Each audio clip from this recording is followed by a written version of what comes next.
बहुत पुरानी बात है। एक गांव में सुंदरलाल नाम का एक किसान अपने बेटे रघु और अपनी पत्नी पुष्पा के साथ रहता था। सुंदरलाल और उसका बेटा दोनों छोटी सी जमीन पर खेती किया करते थे, जिससे उनका गुजारा चल रहा था। दोनों बाप बेटा बहुत ही मेहनती थे। एक दिन सुंदरलाल ने अपने बेटे रघु से कहा, बेटा, बारिश का समय आने वाला है, इसलिए जल्दी से चलकर खेतों में बीज बो देते हैं। रघु ने कहा, पिताजी, आपकी बात तो ठीक है। मुझे पूरी उम्मीद है कि इस वर्ष हमारी फसल बहुत ही अच्छी होगी। अपने बेटे की बात सुनकर सुंदरलाल कहने लगा, हाँ बेटा, हम किसान तो इसी उम्मीद पर काम करते हैं कि इस तरह से बाप बेटे दोनों का समय खेतों में निकल गया। सुंदरलाल बहुत ही गरीब था, लेकिन उसके मन में भगवान के प्रति बहुत ही आस्था थी। वह रोज अपने खेतों से जाने से पहले ईश्वर को याद करता और उसके बाद ही काम पर जाता। अपने खेतों में जाने से पहले वह गांव के मंदिर के बाहर बैठे हुए एक साधु महाराज को प्रणाम करके ही जाता था। वह साधु महाराज बहुत ही ज्ञानी और ईश्वर की भक्ति करने वाले थे।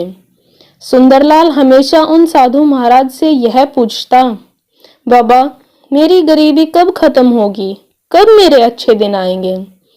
साधु महाराज हर बार उससे यही कहते कि तुम भगवान पर विश्वास रखो, उसके घर में देर है लेकिन अंधेर नहीं है। वह सबकी सुनते हैं और तुम्हारी भी सुनेंगे। वो सुंदरलाल तुम्हारी सभी परेशानियों को हल कर देंगे। एक दिन सुंदरलाल बहुत ही परेशान था। वो अपने खेतों के लिए निकला और अपनी आदत के अनुसार वो सबसे पहले साधु महाराज के दर्शन करने के लिए चला गया। साधु महाराज के पास जाकर वह रोते हुए कहने लगा, बाबा, आप तो सब जानते हैं, इसलिए मेरी परेशानी का हल कीजिए, जिससे कि मैं भी एक सुखी जीवन जी सकूं। साधु ने सुंदरलाल को इस तरह से परेशान देखा तो उसे उस पर बहुत ही तरस आया। साधु ने कहा, बेटा, तुम चिंता मत करो, तुम्हारी सभी परेशानियां जल्दी ही खत्म होने वाली हैं।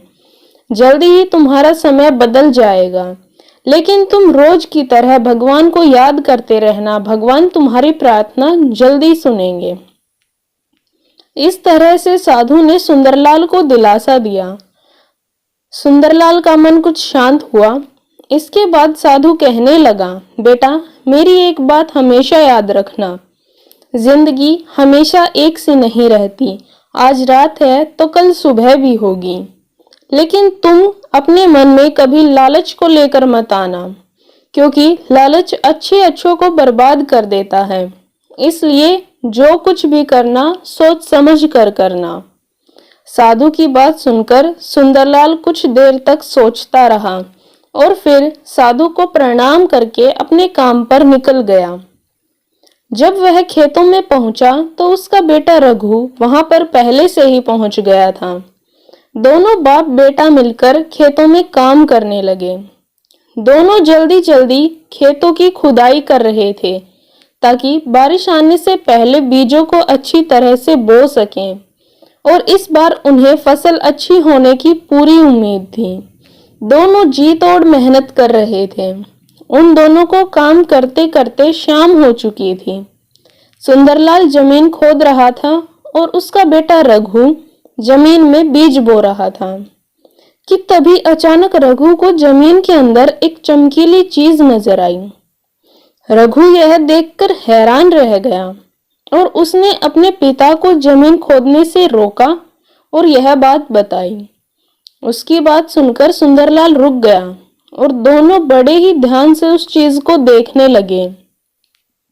देखा तो जमीन के अंदर एक छोटा सा संदूक निकल रहा था। रघु कहने लगा, पिताजी, जमीन के अंदर कोई संदूक गड़ा हुआ है। सुंदरलाल ने जब वह संदूक देखा तो कहने लगा, बेटा, बात तो तुम्हारी ठीक है, लेकिन यह संदूक यहाँ पर कौन दबा कर गया? खैर, जो भी हो, चलो इस संदूक को बाहर निकालते हैं।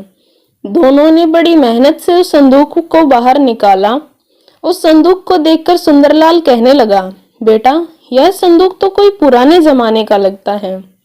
सुंदरलाल ने जब उसे बक्से को उठाया तो मन ही मन बहुत खुश हो रहा था। सोच रहा था इसमें जरूर कोई खजाना होगा। और फिर दोनों बाप बेटे ने मिलकर उस संदूक को खोला। जब उन दोनों ने संदूक को खोला तो संदूक के अंदर एक चमकता हुआ हीरा और एक कागज की पर्ची थी। सुंदरलाल खुद तो पढ़ा लिखा नहीं था, लेकिन उसने वह पर्ची अपने बेटे रघु को पकड़ा दी और कहने लगा, बेटा जरा पढ़ तो सही कि इस कागज पर क्या लिखा है। रघु उस कागज को पढ़ने लगा। उसमें लिखा था कि यह हीरा कोई मामूली हीरा नहीं है, यह एक इच्छा पूरी करने वाला चमत्कारी हीरा है। लेकिन एक बात याद रखना, यह हीरा सभी इच्छाएं पूरी कर सकता है, लेकिन मरे हुए व्यक्ति को जीवित नहीं कर सकता। सुंदरलाल ने उतावले स्वर में अपने बेटे से पूछा, बेटा इस पर्ची में क्या लिखा है? क्या यह किसी खजाने का नक्शा है? रघु कागज पर लिखी हुई बात को पढ़कर बहुत ही हैरान था। वह अपने पिता से कहने लगा, नहीं पिताजी, इसमें तो यह लिखा है कि यह चमकदार हीरा सभी इच्छाओं को पूरी करता है। आप जो भी इससे मांगोगे वही आपको मिलेगा। सुंदरलाल ने जब यह बात सुनी तो कहने लगा, बेटा यह किस तरह का मजाक है? क्या कभी ऐसा हो सकता है? तुम ऐसा करो, इस हीरो को वापस संदूक में रख दो, क्योंकि इसकी वजह से हमारा काफी समय खराब हो गया है। रघु एक समझदार लड़का था। वह कहने लगा, पिताजी आप जरा रुकिए, हम इस हीरे से कुछ मांग कर देखते हैं कि इस कागज पर लिखी हुई बात सही है या गलत। और फिर रघु सोचने लगा कि हीरे से क्या मांगा जाए। तभी उसकी नजर अपने पिता के पैरों पर पड़ी। उसने देखा कि उसके पिता के पैरों में चप्पल नहीं थी। वह कहने लगा, चमत्कारी हीरे, मेरे पिताजी को एक जोड़ा चप्पल दे दो। जैसे ही रघु ने यह कहा तो जैसे चमत्कार हो गया। अपने आप ही नई चप्पल सुंदरलाल के पैरों में आ गई। यह देखकर वह बहुत ही हैरान हुआ और कहने लगा, बेटा यह तो सचमुच चमत्कार है। तभी एकदम सुंदरलाल को साधु की बात याद आ गई कि बेटा तुम चिंता मत करो, भगवान जल्दी ही सब कुछ ठीक कर देंगे। सुंदरलाल ने मन ही मन साधु का धन्यवाद किया और फिर उसका बेटा रघु कहने लगा, पिताजी अब आपको चिंता करने की कोई आवश्यकता नहीं है। अब तो हम जल्दी ही बहुत अमीर बनने वाले हैं। दोनों बाप बेटे खेतों का काम पूरा करके और साथ में उस चमत्कारी हीरे को लेकर अपने घर वापस लौट आए। जब वे दोनों अपने घर पहुंचे तो वह दोनों बहुत ही खुश थे। सुंदरलाल की पत्नी पुष्पा ने जब उन दोनों को इतना खुश देखा तो पूछने लगी, क्या बात है, आज आप बाप बेटे बहुत खुश हो? सुंदरलाल अपनी पत्नी पुष्पा को समझाते हुए कहने लगा कि अब हमारी गरीबी हमेशा के लिए दूर हो जाएगी और हमें पैसों के लिए किसी का मोहताज नहीं रहना पड़ेगा। और फिर सुंदरलाल ने संदूक में से हीरा निकालकर अपनी पत्नी पुष्पा से कहा, पुष्पा यह कोई मामूली हीरा नहीं है, यह एक इच्छा पूरी करने वाला चमत्कारी हीरा है। इससे तुम जो भी मांगोगी वह तुम्हें मिलेगा। सुंदरलाल की बात सुनकर पुष्पा हैरान रह गई और कहने लगी, क्या सचमुच यह हीरा हमारी सभी इच्छाओं को पूरी कर सकता है? हाँ पुष्पा, भले ही तुम इससे कुछ मांग कर देख लो, यह तुम्हारी हर इच्छा पूरी करेगा। अपने पति के मुंह से ऐसी बातें सुनकर पुष्पा बहुत ही खुश हो गई और कहने लगी, अच्छा फिर तो हमें अब पैसों की कभी कमी नहीं होगी। अब हम भी अमीर बन जाएंगे और मेरे पास भी बहुत से सोने चांदी के जेवर होंगे। और फिर कुछ सोचकर पुष्पा कहने लगी, चलो पहले मैं इस हीरे से कुछ मांग कर देखती हूँ। यह कहकर पुष्पा उस हीरे को कहने लगी, हे चमत्कारी हीरे, मुझे सोने चांदी के जेवर दे दो। पुष्पा ने यह अभी कहा ही था कि तभी चमत्कार हो गया। उसके सामने कीमती गहने अपने आप ही प्रकट हो गए। इतने सारे कीमती गहनों को देखकर पुष्पा की आंखें फटी की फटी रह गई और वह कहने लगी, मैंने कितने सपने देखे थे कि इस तरह के कीमती गहने कभी मेरे पास भी होंगे। देखो आज मेरा सपना पूरा हो गया। इस तरह से पुष्पा ने उस इच्छा पूरी करने वाले हीरो से कई चीजें मांग ली। अब तो पुष्पा के पास बहुत से जेवर हो गए थे। सुंदरलाल मन ही मन बार बार उस साधु को धन्यवाद दे रहा था। इस तरह से कुछ समय के अंदर ही सुंदरलाल के पास बहुत सा धन हो गया। एक दिन सुंदरलाल अपनी पत्नी से कहने लगा, पुष्पा, अब हमारे पास बहुत सा धन हो चुका है। हमें अब किसी चीज की कोई कमी नहीं रही, इसलिए हमें अब इस हीरे को वापस जमीन में गाड़ देना चाहिए। यह सुनकर पुष्पा तमतमा गई और अपने पति से कहने लगी, आप क्या कह रहे हैं? भला इतने से हमारा क्या होगा? हमें तो अभी और भी दौलत चाहिए।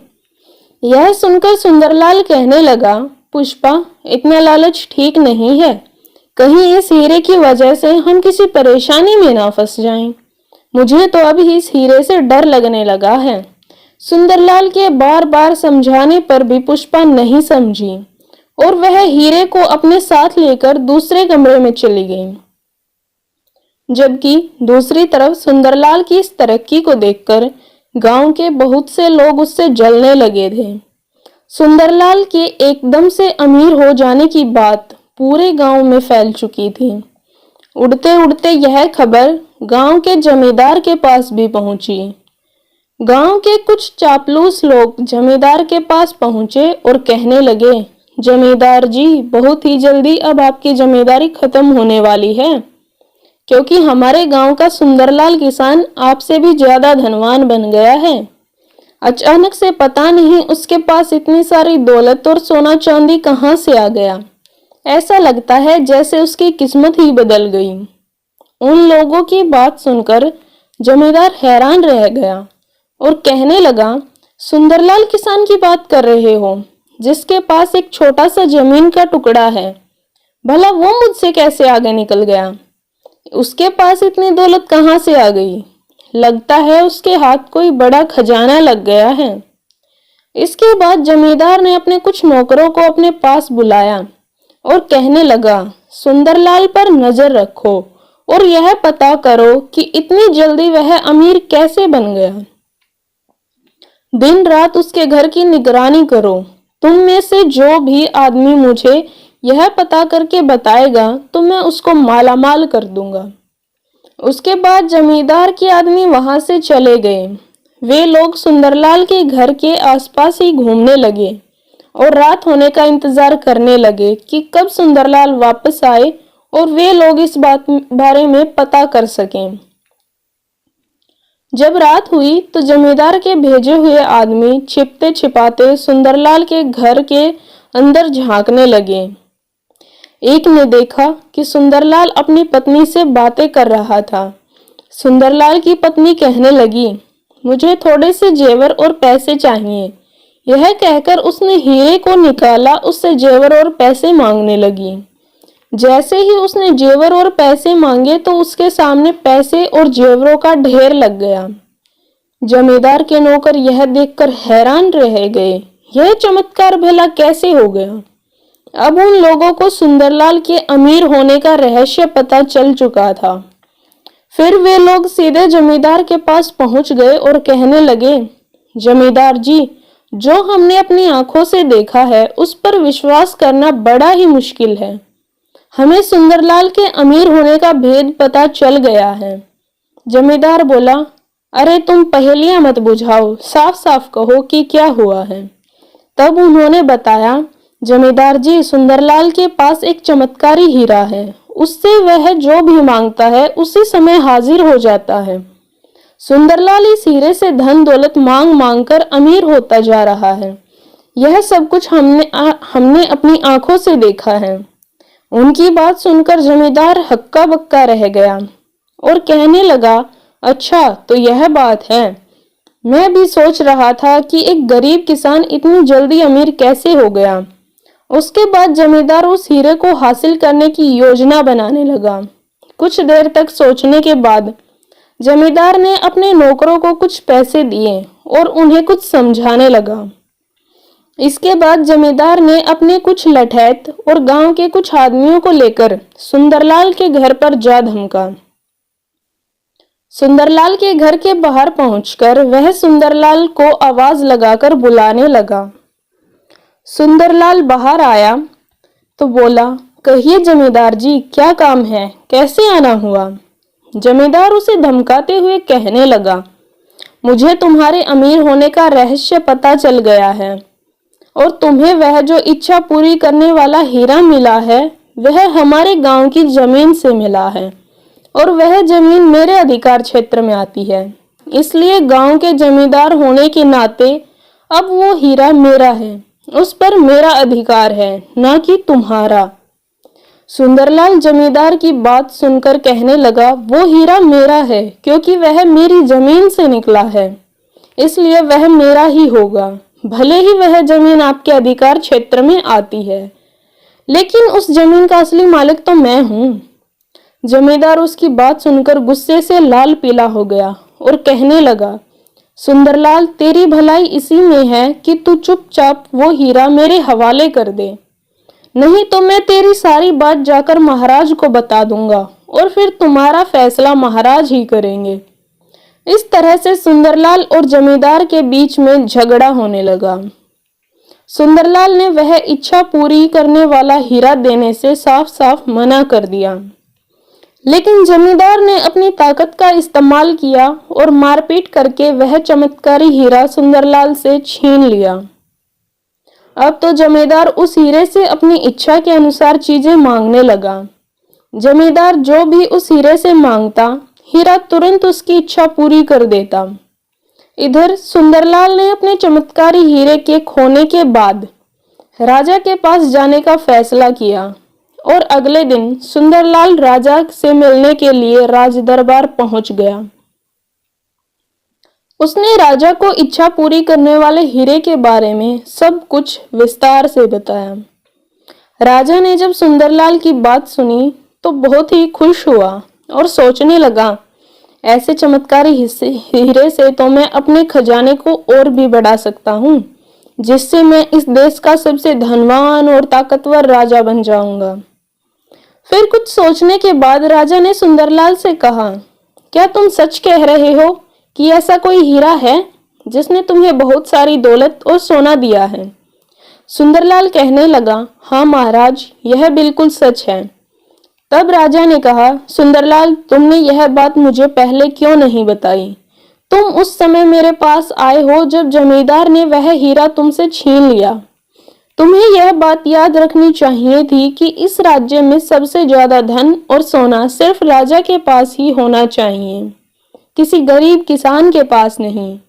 और फिर राजा ने अपने मंत्री को बुलाया और उससे कहा, मंत्री जी, तुम सैनिकों को साथ लेकर जाओ और जमींदार के पास से वह चमत्कारी हीरा लाकर मुझे दो और इस सुंदरलाल को चोरी के इल्जाम में कारागार में डाल दिया जाए, क्योंकि इसने हमसे सच्चाई छुपाई है और इसके लिए यही सजा होनी चाहिए।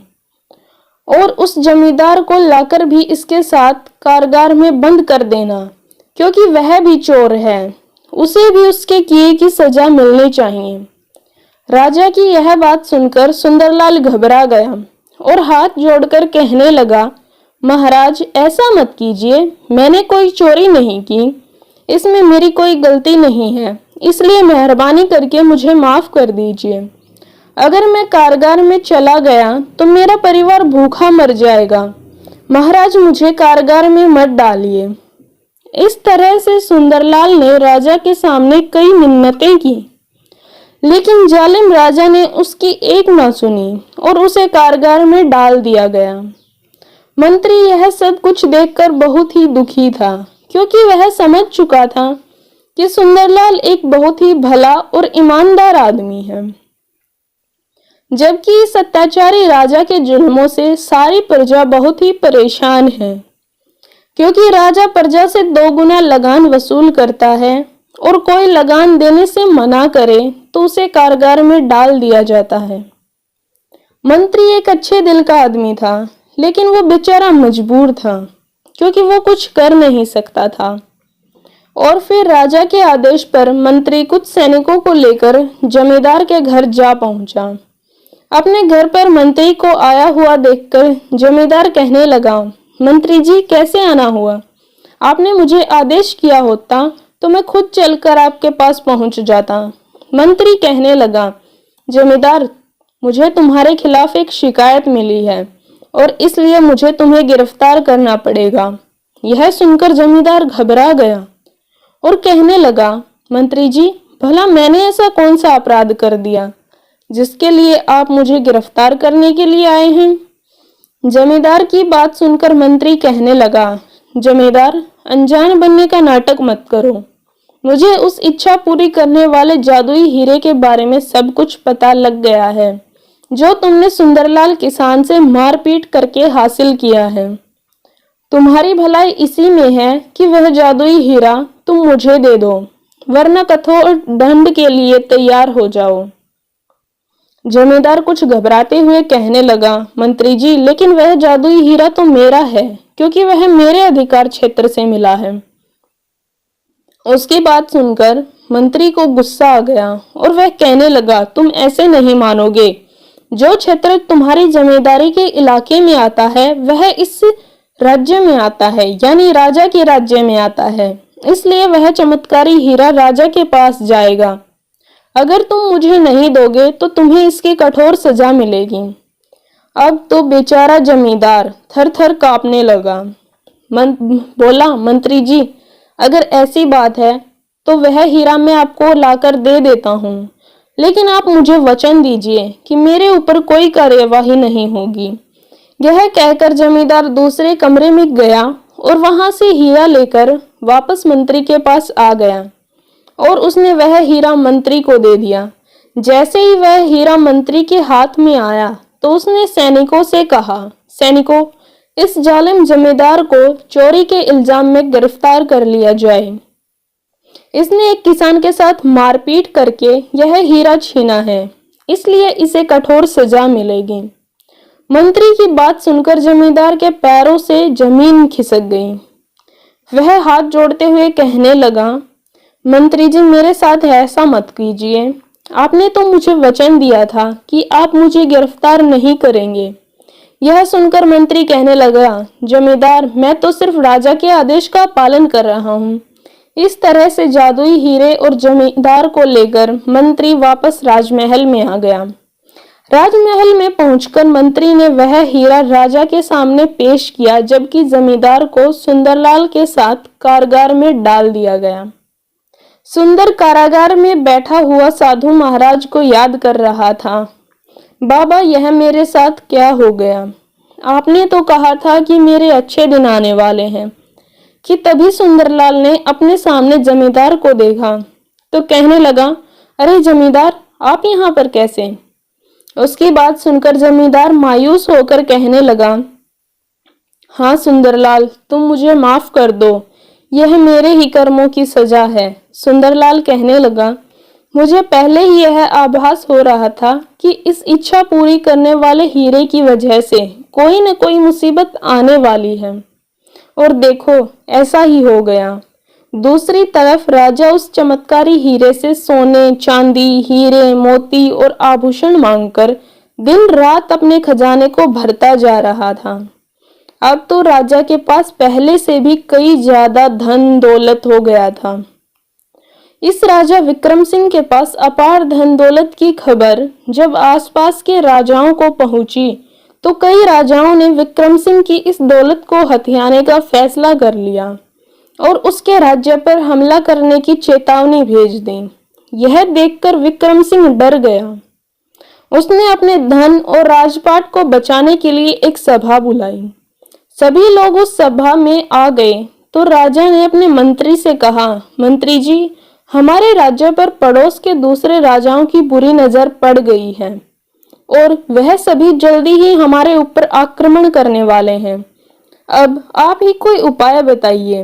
राजा की बात सुनकर मंत्री ने चापलूसी भरे स्वर में कहा, अरे महाराज आपको डरने की क्या आवश्यकता है? आप तो एक शक्तिशाली राजा हैं और हमारे खजाने में तो धन की भी कोई कमी नहीं है।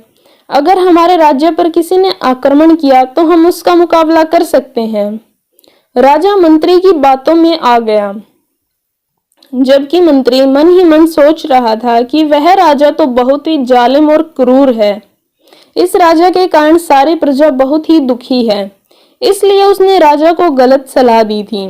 अगले दिन पड़ोसी राजाओं ने एक साथ मिलकर विक्रम सिंह के राज्य पर हमला कर दिया और फिर राज्य की सीमा पर बहुत दिनों तक युद्ध चलता रहा। लेकिन पड़ोसी राजाओं के सामने विक्रम सिंह की एक ना चली और राजा विक्रम सिंह युद्ध में मारा गया। इसके बाद पड़ोसी राजाओं ने राजमहल पर हमला कर दिया और सारे खजाने को अपने साथ लेकर चले गए, क्योंकि उन्हें सिर्फ खजाने से मतलब था। उन्होंने राज्य की प्रजा के साथ कोई भी अत्याचार नहीं किया और महल का सारा खजाना समेटकर अपने अपने राज्यों को चले गए। अब राजा की मृत्यु की खबर पूरे राज्य में फैल चुकी थी। लोगों ने जब यह खबर सुनी तो सभी लोग खुशियां मनाने लगे, एक दूसरे से कहने लगे कि अब तो हम चैन से जिएंगे। अच्छा हुआ कि हमारा अत्याचारी राजा मारा गया। इस राजा ने तो पहले ही हमारा जीना हराम कर रखा था। राजा की मृत्यु के बाद राज दरबार अब खाली खाली सा हो गया था। किसी भी राज्य को चलाने के लिए राजा का होना बहुत ही आवश्यक है। अब मंत्री और राजपुरोहित दोनों इस सोच में पड़ गए कि अब क्या किया जाए। बिना राजा के राजपाट कैसे चलेगा? तब पुरोहित कहने लगे कि प्रजा तो राजा की मृत्यु पर खुशियां मना रही है, क्योंकि वह एक जालिम था।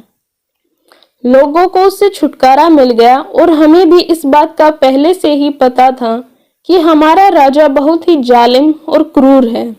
इसलिए अब हमें सोच समझकर किसी ऐसे आदमी को राजा बनाना चाहिए जो ईमानदार हो, नेक दिल हो और जिसके मन में बिल्कुल भी लालच ना हो, जिसके मन में लोगों के लिए दया हो और वह इस काबिल हो कि राज्य की भलाई के काम कर सके।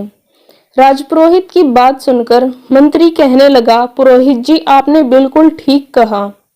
मैंने भी पुराने राजा के आदेश पर 2 लोगों को कारागार में बंद किया हुआ है।